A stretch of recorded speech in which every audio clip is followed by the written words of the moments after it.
¿Empezamos? ¿Sí? Buenas tardes. Más que buenas, porque nos encuentran acá en la presentación de este nuevo libro de Alejandra Laurencich, en el que se reúnen los cuentos que conformaron los libros Coronadas de Gloria e Historias de Mujeres Oscuras, con los relatos que dan título a este nuevo volumen, Lo que dicen cuando callan. Les propongo comenzar con un apretado, sintético currículum de Alejandra para quienes no la conocen. Inmediatamente pasamos a lo que nos va a contar Ana María Yu acerca de su lectura de estos cuentos. Después yo tengo unas preguntas para Alejandra y finalmente Alejandra va a leer y contestar las preguntas que quieran hacerles ustedes. Alejandra Laurencich es escritora. Recibió el tercer premio del Fondo Nacional de las Artes por su libro Coronadas de Gloria. En el año 2011 obtuvo el segundo premio municipal por Historias de Mujeres Oscuras. Su novela Vete de mí se publicó en 2009 y fue traducida al esloveno. Entre otras distinciones, su novela Fin de Milenio fue finalista en el concurso MC de 1994. Ha sido colaboradora de suplementos literarios y revistas. Es fundadora y directora editorial de la revista literaria La Balandra. Desde hace más de 20 años enseña el oficio de escribir. Sus relatos han sido traducidos al alemán, al esloveno y al inglés. Ana María. Hola. ¿Qué tal? Bueno, encantada de estar aquí con ustedes y encantada de estar presentando este libro que me gusta tanto. Alguna vez también tuve que presentar algún libro que no me gustaba. Y cuando uno tiene experiencia en estas lides no es difícil. Uno generalmente tiene algo agradable para decir del autor, del libro. Con buena voluntad sé que en cualquier libro voy a encontrar algo que se puede elogiar sin rubor. Pero este es un libro que me ha golpeado por su belleza y por su alta calidad literaria. Y eso ya es mucho, pero mucho más difícil de explicar. Y sobre todo a gente que no ha leído. Y sobre todo a un público como ustedes, a un público desconfiado, porque ustedes son amigos y son colegas de Alejandra y la quieren. Y por eso mismo son mucho más exigentes. Y además porque la quieren y la conocen, están mucho más dispuestos a dudar de sus méritos como escritora que cualquier lector desprevenido. Bueno, les cuento que... ¿Ese es el mío o no? No, pero por las dudas no apago. Sí.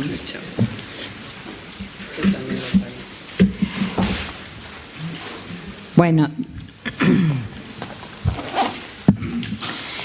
En el 2002, feliz y admirada, tuve el gran gusto de presentar el primer libro de Alejandra, el primer libro de cuentos, Coronadas de Gloria. Entonces, para empezar a hablar de este libro, tengo que empezar otra vez por la alegría, la grandísima alegría de ver reeditados sus dos primeros magníficos libros de cuentos, Coronadas de Gloria, Historias de Mujeres Oscuras, juntos, y por si fuera poco, en este volumen incorpora también el tercer libro de Alejandra, que es el que le da el nombre a todo el volumen, ¿no? Vamos a lo que dicen cuando calla. Ustedes me van a perdonar que estoy un poco así medio tarumba, que no puedo ni leer, pero llegué a las 3 de la mañana de Dominicana, estoy medio tonta. Ahora me concentro y va a salir mejor. Vamos a hablar hoy entonces de sus cuentos reunidos y no de sus cuentos completos, porque por suerte Alejandra es lo bastante joven para escribirnos más. Como nos pasa siempre a los escritores cuando un libro nos gusta, nos preguntamos cuál es el secreto. Y tiene mucho sentido hablar de secreto en este caso, porque los cuentos son aparentemente tan simples, juegan a lo cotidiano tan como si nada, parecen tan naturales, que se trata en este caso de un secreto de los peores, de los más misteriosos, un secreto comparable al de la carta robada de Poe. Está ahí, a la vista de todos, no se oculta, y sin embargo no es fácil de desentrañar. ¿Qué hace Laurencich? ¿Cómo hace? El secreto no parece estar en la prosa. Una prosa sencilla, directa, transparente, que por momentos juega con las frases hechas, con un lenguaje de la pura argentinidad, a las que usa para burlarse de ellas o a veces para definir algún personaje, ¿no? La glucosa te mantiene alerta, la lucha es cruel y mucha, la confianza mata al hombre. ¿O será al revés? O sea, ¿será precisamente esa prosa aparentemente sin misterios el único vehículo posible para la poesía negra que se desprende de los hechos, del relato de los hechos?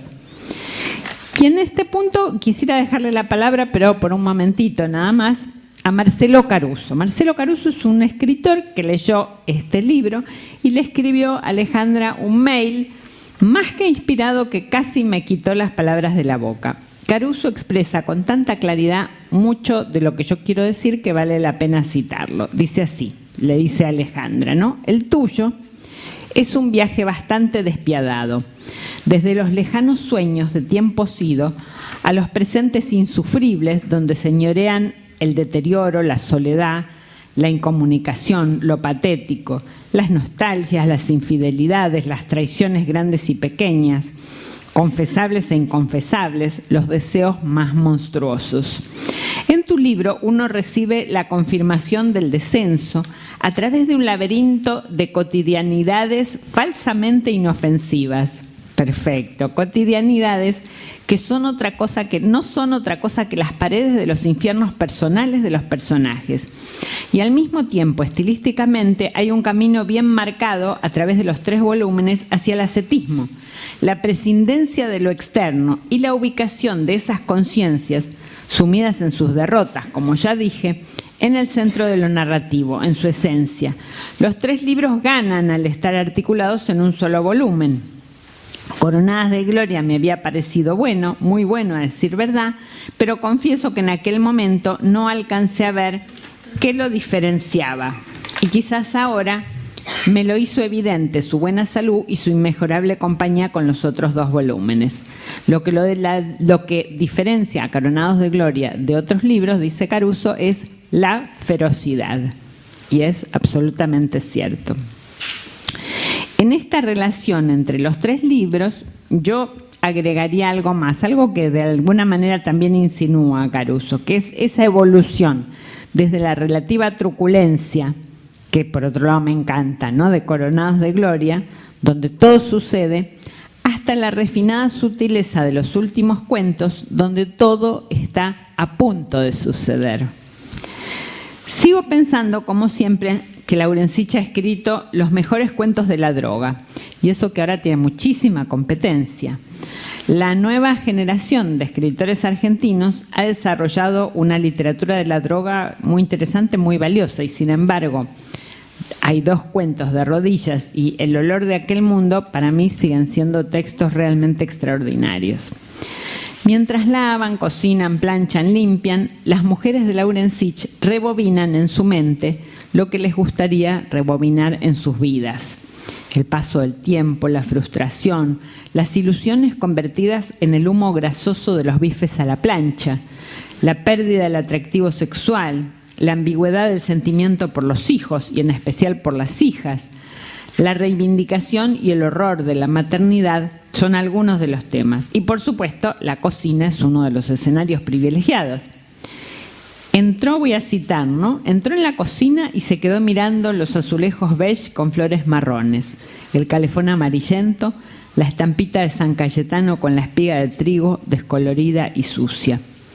Este es en los cuentos el espacio típico de la reflexión de los personajes. Hay muchas cocinas en estos cuentos y ahí es donde tienen que suceder, están exactamente donde tienen que estar. En ese clamor por los tiempos idos, por un pasado que tal vez no fue mejor, pero en el que sin duda nosotros fuimos mejores, surge también intensamente la marca generacional, la militancia, la música de los Beatles, de los Rollings, Dejo para sus críticos y biógrafos analizar el papel de la música popular en los cuentos de Lauren Sich, pero aparecen canciones populares, tangos, cumbias, boleros que tienen un lugar privilegiado y a veces disparador. La mezquindad es el problema, la mezquindad, lo poco que ofrece el mundo. Y así casi, digamos, casi como un símbolo de la mezquindad, porque no solo el dinero tiene que ver con la mezquindad, sino toda la vida cotidiana. Pero entonces, casi al mismo nivel que la música, está presente el tema del dinero, la amenaza de la miseria, el dinero que podría darle la felicidad a sus personajes pobres, pero que no se la da a sus personajes ricos. El dinero que aparece como excusa, como pasión, como problema. En los cuentos de Lauren Sich, las mujeres no son víctimas ni son heroínas, pero quizás son delincuentes. Y ahora quisiera terminar esta charla agradeciéndole a Alejandra Lauren Sich por haber sabido extraer de tanta sordidez tanta belleza. Muchas gracias.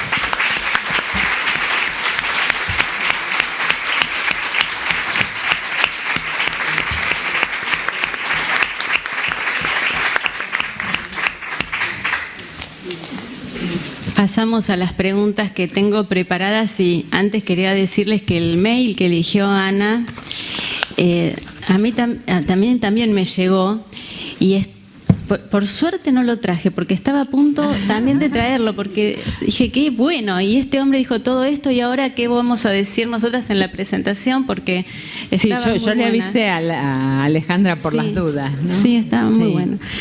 Lo primero que quisiera comentar e invitarte a que desarrolles, Alejandra, es una afirmación tuya. Vos dijiste, no escribo para mujeres, sino sobre las mujeres. Y es una frase que me parece interesante porque da pie a, desde el vamos de esta charla, a desetiquetar ese tipo de literatura como literatura de mujeres, ¿no? A ver si... Bueno, hola a todos. Después los saludo, pero contesto educadamente la pregunta. ¿Cómo era? Vos dijiste que no escribís para mujeres, sino sobre las mujeres. Claro. Y lo que te invito es, si te parece, si estás de acuerdo, que a desetiquetar ya desde el vamos a esta literatura como literatura. Sí, porque, bueno, justamente con estos mails que llegan, las devoluciones de varones, que ahí veo un montón de varones que me han hecho devoluciones de otros libros, confirmo lo que era mi intención, no escribir para mujeres, sino sobre el ser humano. Da la casualidad de que uso a las mujeres como protagonistas muchas veces, también he usado hombres, pero lo que a mí me interesa contar no es un problema para las mujeres, es lo que es estar en este mundo hoy. Y como, bueno, lamentablemente me tengo que remitir a mí misma para ver el mundo, hay muchas de las cosas que sufren las protagonistas que las sufro yo o que las siento como terrores. Entonces se las pongo a diferentes personajes y la mayoría son mujeres, pero por eso digo, yo no escribo para mujeres. Me encanta esto que muchos hombres me digan, me dio vuelta tu libro o tal, a partir de tal cuento entendí mi relación con una mujer o no sé qué, esas cosas me maravillan. Sí, tal vez esta lectura de los hombres no es posible porque las mujeres de tus cuentos, de tus relatos no están idealizadas, ¿no? Ni siquiera se definen por una característica, por más así relevante que sea esa característica. Y a mí se me ocurrió como ejemplo la madre del primer relato que tiene un hijo internado, ¿no? Es el relato de Felicidad, y esta madre no puede explicarse solamente por su rol de víctima, ¿no? Como que a esa faceta dramática, trágica, que de la existencia se le agrega una parte oscura, como una faceta oscura, deseos inconfesables, pensamientos incorrectos. Sí, todo lo que está, que yo creo que está en todo el mundo y que muchas veces no se dice, justamente por eso el título, ¿no? No se confiesa, ni siquiera uno mismo se lo confiesa, pero existe esa clase de pensamientos, de tratar de sobrevivir. En muchos de tus personajes, yo lo que percibí así al leer y después al releer el libro, es una lucha, a ver qué te parece, entre uno de los más primitivos instintos del hombre, que es el instinto de conservación, y las capas y capas que va poniendo la cultura, lo políticamente correcto, lo moral, lo que tiene que ser, ¿no? Como que estos personajes se enfrentan a situaciones donde se despoja de todo eso, ¿no? Y aparece ese instinto de conservación. Sí, es que es eso, estar en este mundo no es fácil. Y si uno tiene un poquito de sensibilidad, es muy difícil estar en este mundo. Entonces, bueno, lo que dijo Ani de transformar, ¿cómo dijiste al final? La sordidez en belleza. Eso me parece que es lo único que podemos hacer a través del arte, porque realmente estamos acá intentando sobrevivir. Mejor o peor medida, a algunos nos toca más fortuna, digamos, tenemos una vida más cómoda, a otros no, pero si vamos a la existencia es difícil enfrentar esto.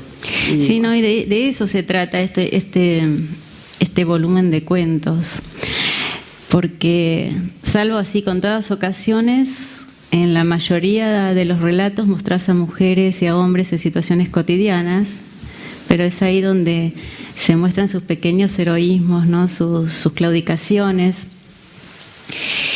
Y la sensación que tuve con eso es como si vos mostrás una vida que fuera un perpetuo transitar sobre la cuerda floja, ¿no? Pero en situaciones mínimas, en cosas cotidianas.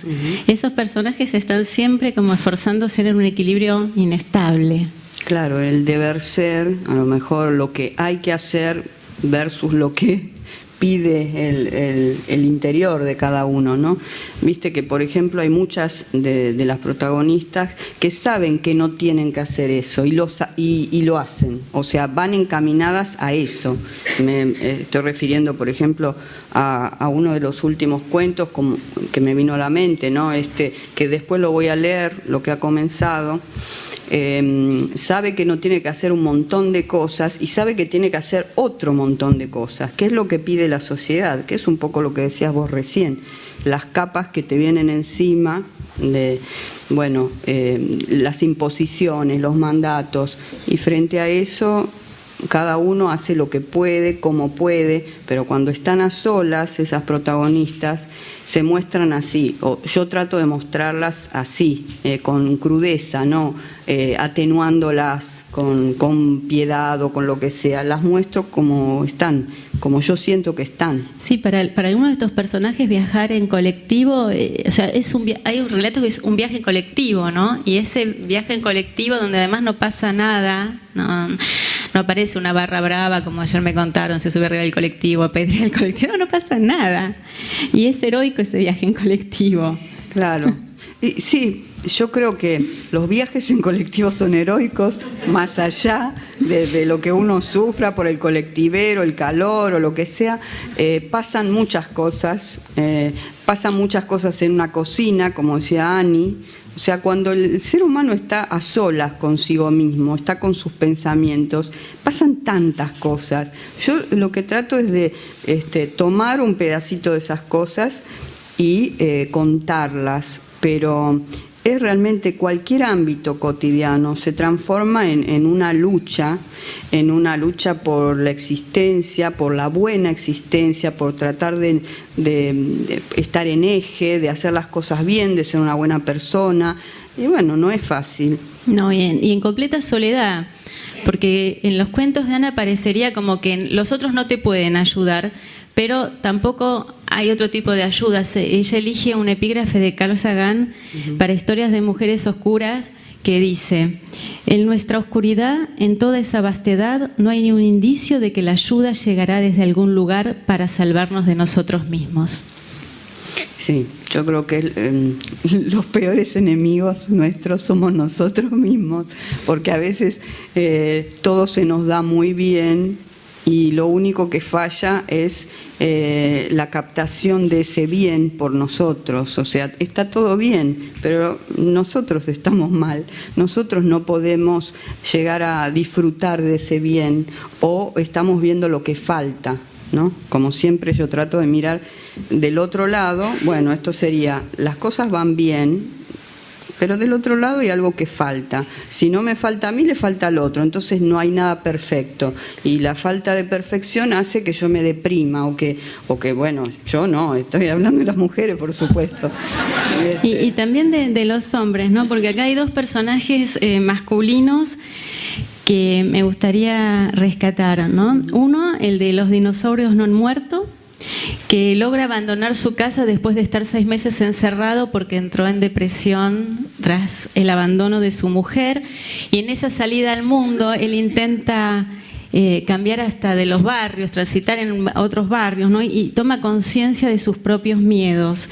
Y el otro personaje masculino es el testigo, un anciano que está trepado a una escalera y se enfrenta con su propia finitud. Entonces son personajes masculinos que muestran lo que generalmente se ha atribuido al género femenino, ¿no? No son personajes omnipotentes, tienen esa conciencia de lo que falta. Sí, yo veo al hombre con mucha sensibilidad en general. Me parece que en eso no hay diferencia, entre mujer y hombre no hay diferencia. Por eso hablo del ser humano, digo, ¿no? Los cuentos no se refieren sí a mujeres como ejemplo, como podrían ser argentinas, pero no es que están vistas por género, están vistas como seres humanos. Y los hombres, yo creo que tienen tanta sensibilidad como las mujeres, solo que son más sencillos para vivir. Las mujeres son claro, tal vez esta situación de paridad, ¿no? Porque en los relatos hay una cuestión de paridad muchas veces entre los personajes femeninos y los masculinos, y hace que los hombres quieran leer tus relatos porque ahí no encuentran ninguna, digamos, reivindicación de género. No hay nadie que les está diciendo o les está recriminando nada en estos relatos, ¿no? Que me parece genial la reivindicación de género, ¿no? O sea, y que hay que seguir haciéndola, ¿no? Pero en los relatos yo muchas veces no lo veo. Veo esa cuestión de paridad y de que se puede captar esa sensibilidad masculina. Sí, es lindo eso de ser par. Me parece que da justo en lo que yo siento, ¿no? Que la mujer, tanto como el hombre, están solos. Más allá de que puedan haber formado una hermosa pareja, como en mi caso, afortunadamente, tengo una pareja hace muchos años, todo está bien, pero yo me encuentro sola muchas veces, sola como ser humano. O sea, no hay reclamo a la pareja. Hay, ¿qué estoy haciendo acá? ¿Qué es esto? ¿A qué me enfrento? Y además está todo el tema de yo esto lo tengo que resolver. No es que le tengo que pedir al otro que lo resuelva por mí, porque tiene que ver con uno mismo, no tiene que ver con me ayudás a, no sé, a mandar a los chicos a la escuela, o me ayudás a conseguir trabajo. Es algo que tiene que ver con la existencia. Entonces, bueno, en todas las cocinas, en todos los livings, en todos los colectivos, la gente vive y pasa por estas cosas. Y la vida tiene tanto de hermoso como tanto de horror. Y yo creo que me estoy fijando más en el horror porque es para sacármelo de encima. Por eso aparecen los cuentos. Y otro tema que ya también lo señaló Ana es el de la maternidad. Y lo interesante de Ana es que así como no idealizó a las mujeres, tampoco va a idealizar a las madres, le va a presentar las facetas, los claros oscuros, ¿no? Y yo pienso en la madre de un relato que se llama La risa que daña, que se siente muy compinche, ella es muy canchera, es como un par de su hija y está fascinada, y después un pequeño gesto, una pequeña cuestión de la hija hace que se le desmorone el mundo y bueno, Me da risa ese cuento, me da mucha risa, porque es así, uno trata de ser la madre canchera, la madre piola, la que entiende todo, pero el hijo te da vuelta te da vuelta la cara por un segundo, que ni siquiera lo hace a propósito, o sea, está viviendo su propia vida y uno se derrumba. O sea, estamos tan pendientes de la valoración de nuestros hijos, porque es lo máximo que hemos traído al mundo, que realmente cualquier detalle en ellos repercute. Y es tan gracioso que uno quiera hacerse el fuerte, el que puede salir a la calle, dirigir revistas, hacer todo, pero tu hijo está mal y te venís abajo en 2 minutos, ¿no?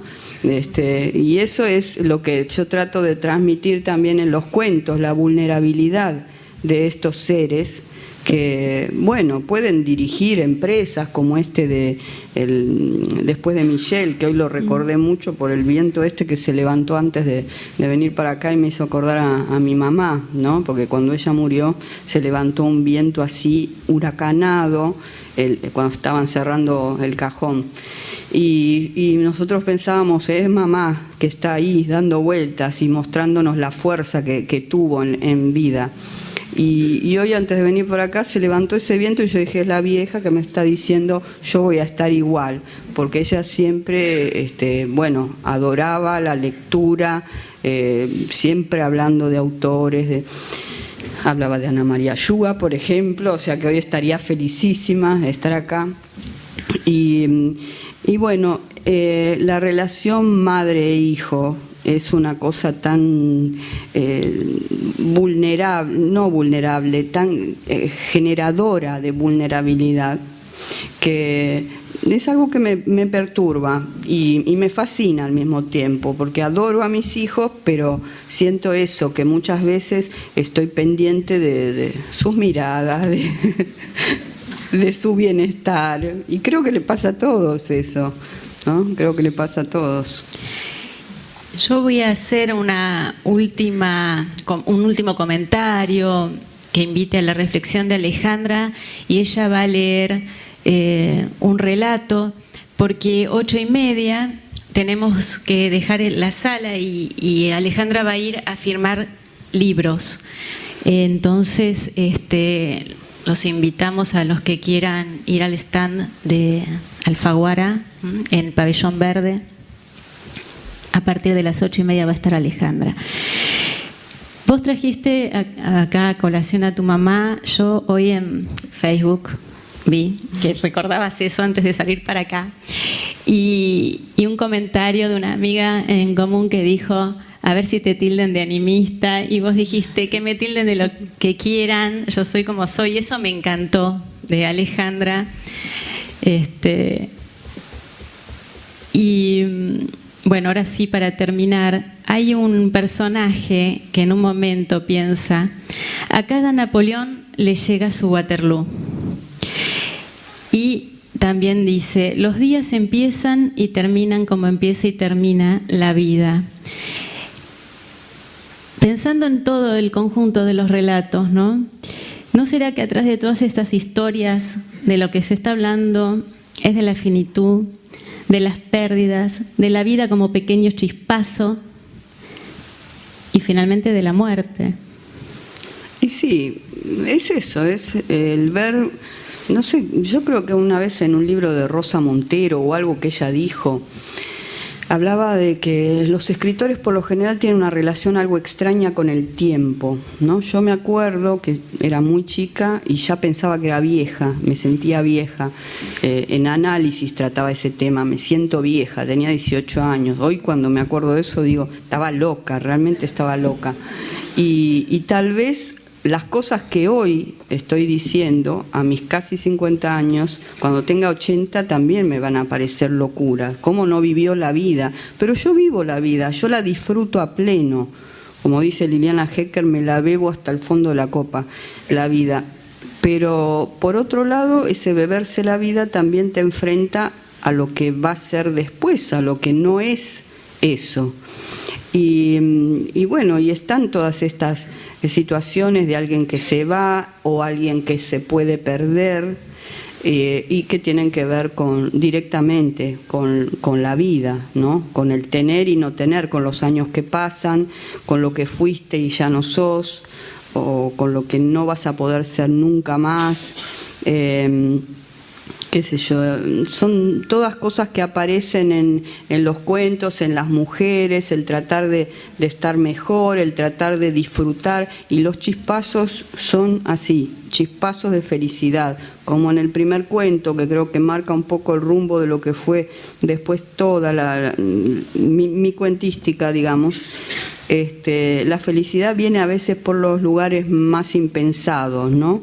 La tragedia en otro se puede transformar en mi felicidad, y eso, qué sé yo, no tiene nada de malo, es extrañísimo nada más, pero es así.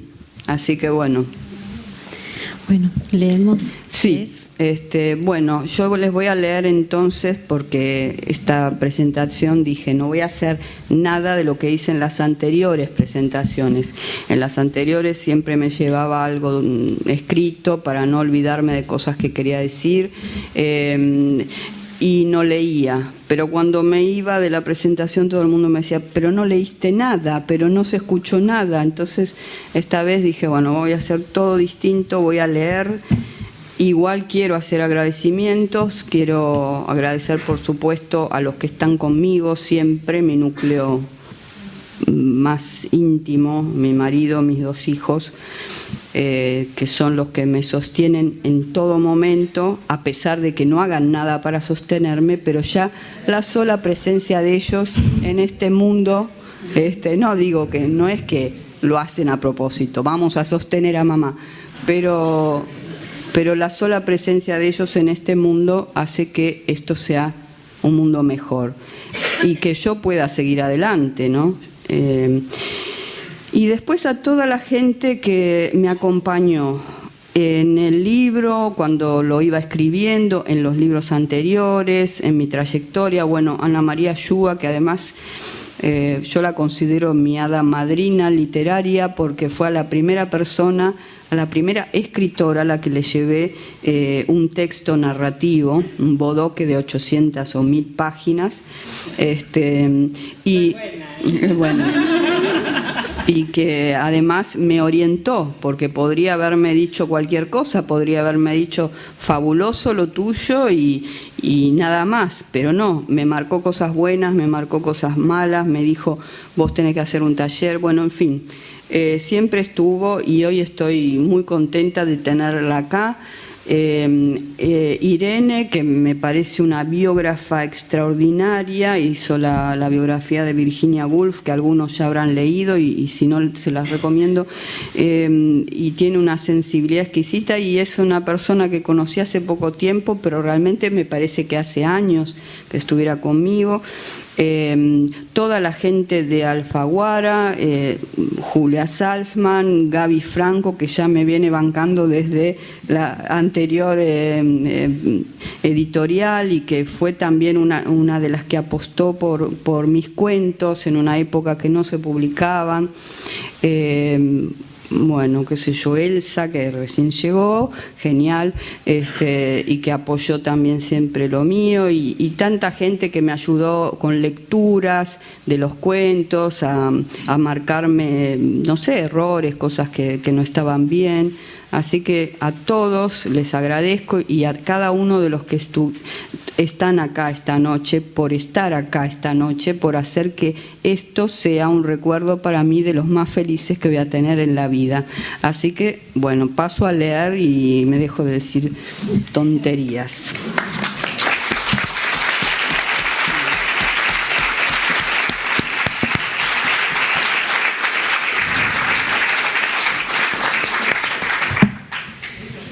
Bueno, el cuento se llama Lo que ha comenzado.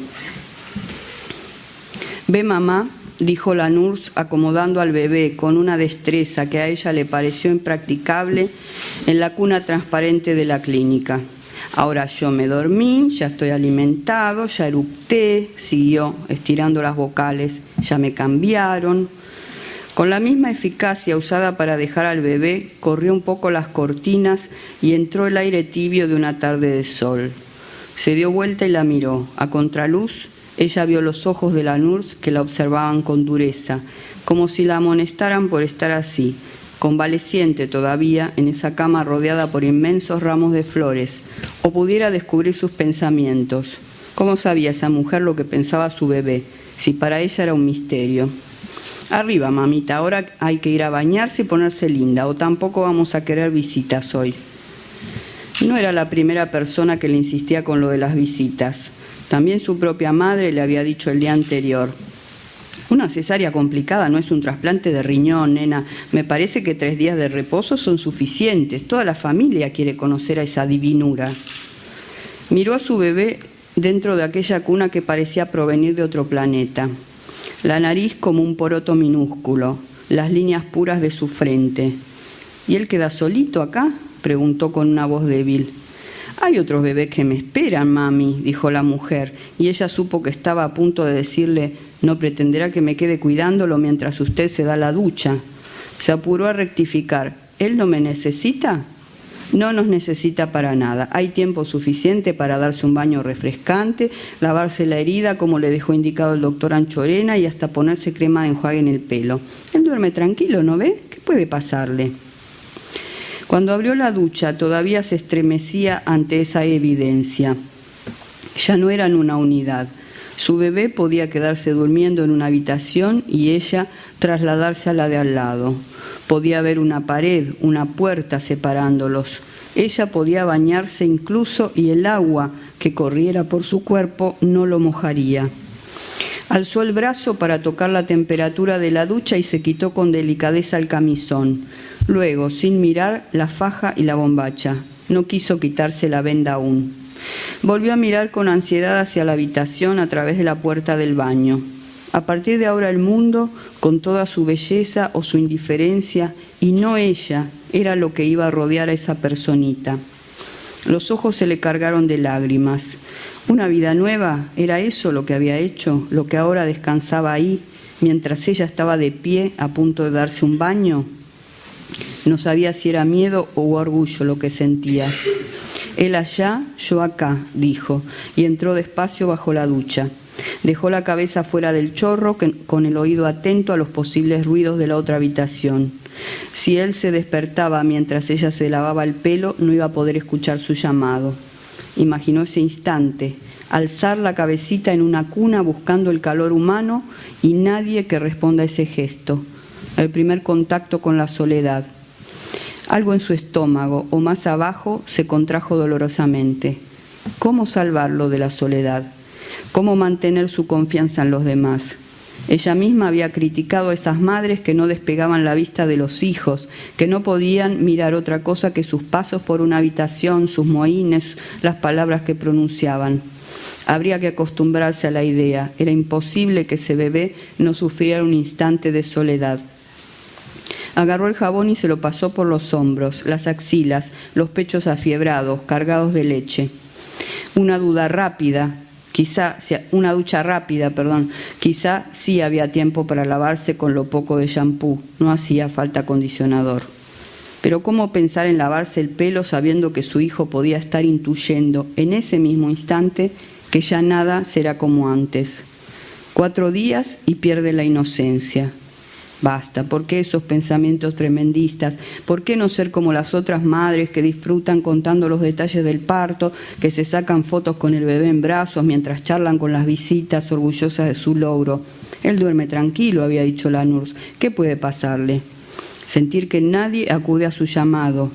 No podía ser tan grave. Tenía que acostumbrarse, porque después, algún día, le ocurrirían cosas peores que despertarse solo en una cuna transparente. Metió la cabeza bajo el agua para desechar ese germen de pensamiento que la había alcanzado. Se alisó el pelo sintiendo la frescura. Cosas peores, no quería ni imaginarlas. Pero no puede evitar ver a su bebé un poco más crecido, mirando desde el jardín cómo otros chicos, fuertes, musculosos, juegan a la pelota en la calle después de haberlo despreciado. El bebé tenía ahora los rasgos de su marido a los 6 años. Ella lo veía. Los chicos de la cuadra habían estado un rato a todos, casa por casa menos a él, como si no lo vieran, ahí, contra la verja, las manitos cruzadas en la espalda, las ganas de preguntarles por qué no podía jugar. ¿Y la madre? ¿Dónde estaba la madre? Quizá preparando el almuerzo o bañándose, separada por la pared de una habitación como ella estaba ahora. ¿Por qué no había intuido que su hijo se enfrentaba a la crueldad de los otros? ¿Por qué no corría a abrazarlo? Dios, ¿cómo se podía uno separar de un hijo dejándolo solo en este mundo indiferente? Basta, eso no tenía por qué pasarle a su bebé. Y además el dolor templa. ¿Cuántas veces lo había dicho su marido? Te templa, te hace crecer. ¿O no había sido gracias a ese temple que aquel nene enfermizo llegó a ser con los años gerente de relaciones comerciales en Latinoamérica?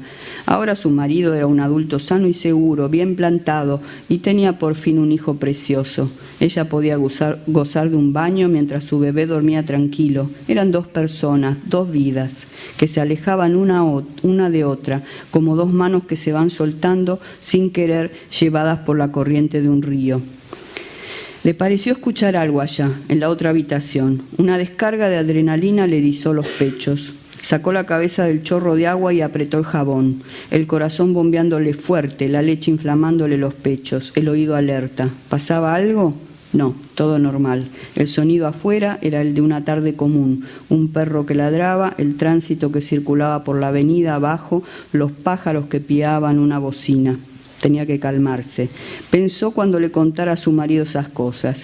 ¿Y cómo vas a hacer cuando vaya a la facultad entonces? ¿Te vas a ir a pelear con los profesores que lo bochen? Le dio ternura imaginar a su bebé con la batita y los pañales rindiendo examen. Se enjabonó con cuidado el pubis rasurado, pasando por alto la venda y lo que la cubría. Los chicos crecen, cuando te querés dar cuenta ya hablan de independencia y hacen reclamos de todo tipo, decía su amiga. Se le cruzó la imagen de las marchas estudiantiles que había visto por la tele, hijos de 15, 17 años reclamando mejoras edilicias, sus madres mirándolos por la pantalla del televisor, tan lejos de las calles en las que son insultados por los automovilistas, las líneas puras de sus rasgos crispadas por los gritos de rebeldía, la policía acercándose con los escudos y los cascos. De nada valió arroparlos por la noche, de nada acudir rápidamente a alzarlos de la cuna, llevarlos de la mano hasta la puerta del jardín. No, mejor ni pensar. Enjabonó la esponja y se frotó con fuerza el cuello, como si pudiera adelgazar la conexión entre su cuerpo y la cabeza, separarse del cerebro donde seguían apareciendo imágenes que no quería ver, adolescente reclamando en la calle, sin protección de nadie. Trató de canturrear un poco. Cualquiera se da una ducha y canta. ¿Por qué entonces le buscaba utilidad a ese tiempo dedicado al baño, sintiéndose culpable de esos minutos mezquinados al bebé? Siempre tan exagerada. ¿Había que cuidarse o podía transmitirle las obsesiones a su hijo? Qué raro poder decir mi hijo. Sintió que la verdad de esas dos palabras la elevaba a un estatus nuevo. Otra vez se emocionó. Ya no era un futuro imaginado, un deseo. Lactancia, pañales, sonajeros y móviles sobre la cuna eran una realidad. Ahora podría cantar canciones de cuna. Tenía derecho a hacerlo. Su voz, siempre tan destemplada e inútil, serviría para cobijarlo, grabándose en la psiquis pequeñita y recién estrenada, como cuando era chica y su madre cantaba mientras con su papá armaban la pileta de lona. Qué prodigio poder cantarle a un hijo. Trató de recordar alguna nana, pero solo apareció la voz enronquecida de su abuelo. Acerrín, Acerrán, los maderos de San Juan. La irritó no encontrar alguna menos pasada de moda, menos ofensiva. Piden pan, no les dan. Piden queso, les dan hueso y les cortan el pescuezo. Tenía que recordar alguna otra, pronto. El agua salía demasiado caliente ahora y era mejor terminar rápido la ducha, volver a la habitación. Sintió el sofoco. Pedían por el boleto estudiantil. Había caído en ese recuerdo. 10 adolescentes torturados. Por favor, gimió, como si hubiera alguien que pudiera salvarla de ese testimonio oído en un juicio televisado, que ahora veía frente a ella. Otra vez el dolor en el bajo vientre le agarrotó los sentidos. Basta, se dijo, y se ordenó la tarea de lavar su propia herida. Despegó la gasa y miró la cicatriz. Las piernas habían empezado a temblarle.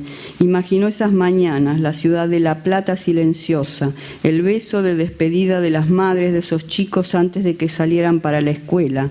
15, 17 años faltaban para que su bebé alcanzara esa edad, para que se pusiera la campera, se colgara la mochila al hombro, la esperanza de cambiar al mundo. La taza de café con leche, las migas del pan con manteca aún quedarían sobre el mantel. Un beso en la frente, acomodándoles la bufanda para protegerlos del frío. El frío. ¿Sabían que sus hijos no volverían a casa? ¿Que el dolor no los templaría? ¿Cómo podían dejarlos ir sabiendo que había gente que podía torturar a criaturas? Se enjabonó la mano, sin verla, cerró los ojos. Tenía todo el cuerpo recorrido por un temblor desconocido. Nunca antes había curado una cesárea, pero supo que no eran la herida y los nudos de silicona que rozaban su mano jabonosa los que la hacían temblar. Ya nada de lo que le ocurriera a ella podía ser peor que lo que pudiera ocurrirle a su bebé. ¿Qué había hecho?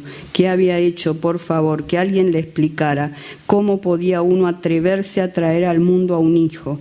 Abrió la boca bajo el agua como un pez que busca oxígeno. Ya no había vuelta atrás.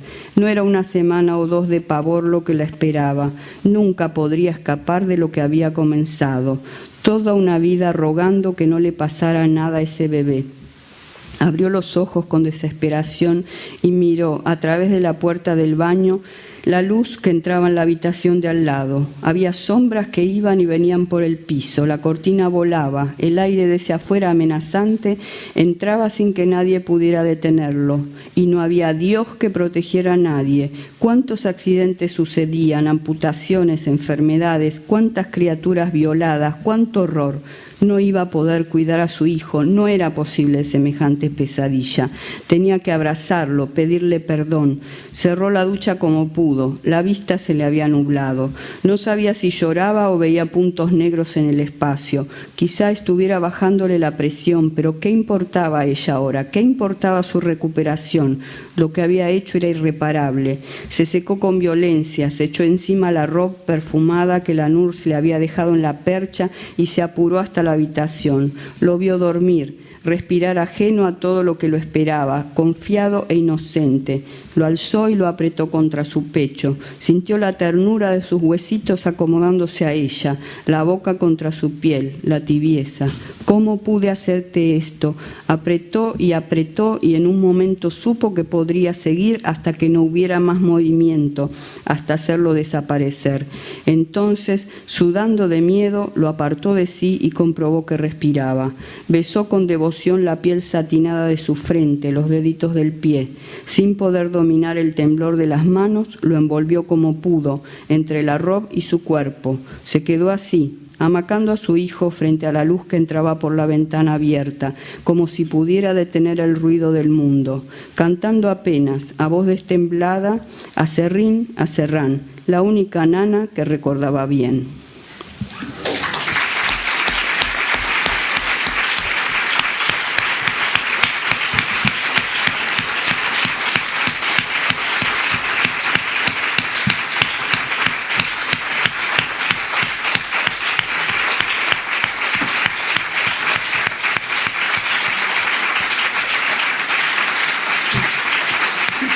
Gracias.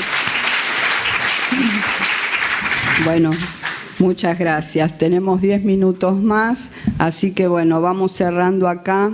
No me dejen sola ahora, voy a hacer como el flautista de Hamelin, caminando hasta el stand de Alfaguara, donde voy a firmar y a charlar con todos los que pueda, a firmar ejemplares y... ¿Alguna pregunta antes Sí, de bajar? sí, hay Pero alguna tenemos pregunta. 5 minutos, 7 minutos nada más. Si alguien quiere decir algo.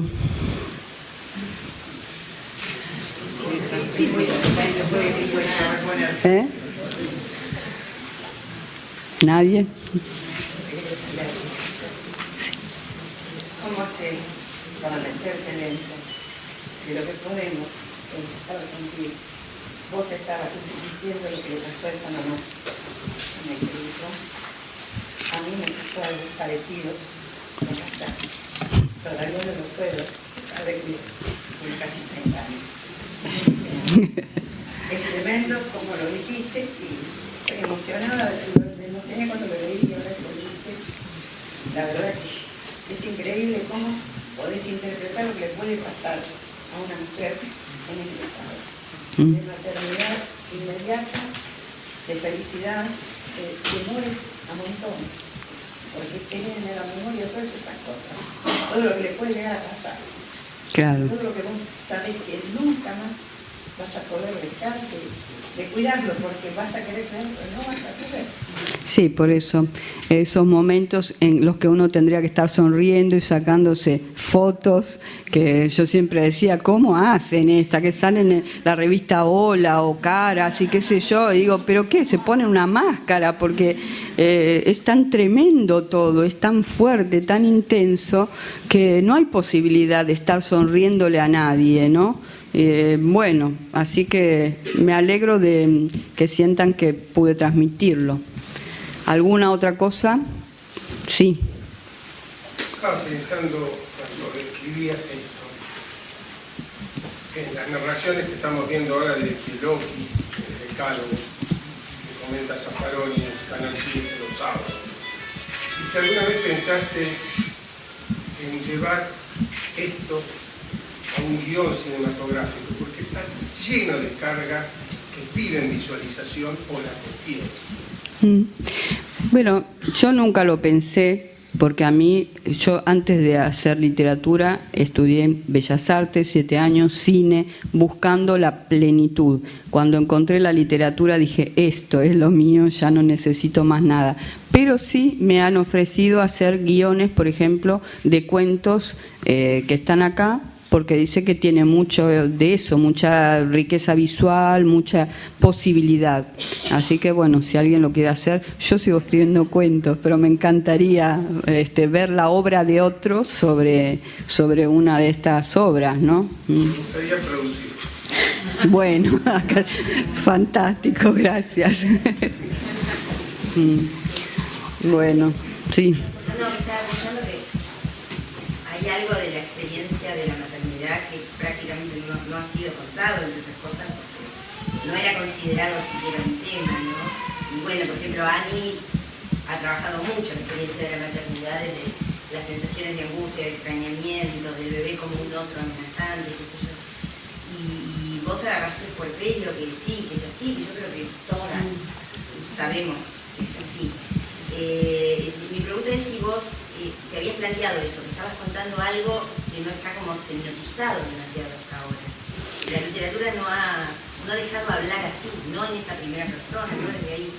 No, jamás me planteo nada cuando escribo, es pura necesidad, tengo que contar esto, son como obsesiones personales, cosas que a mí me fastidia tener dentro de mí, dando vueltas y digo, esto lo tengo que contar, esto lo tengo que contar y jamás pensé, bueno, nunca tuve esa, digamos, conciencia sobre el acto de escribir, ¿no? Siempre lo hice por pura necesidad. Después cuando aparece, con la repercusión que tiene, la devolución de los demás, me doy cuenta que pasé un límite o no, pero la verdad que nunca.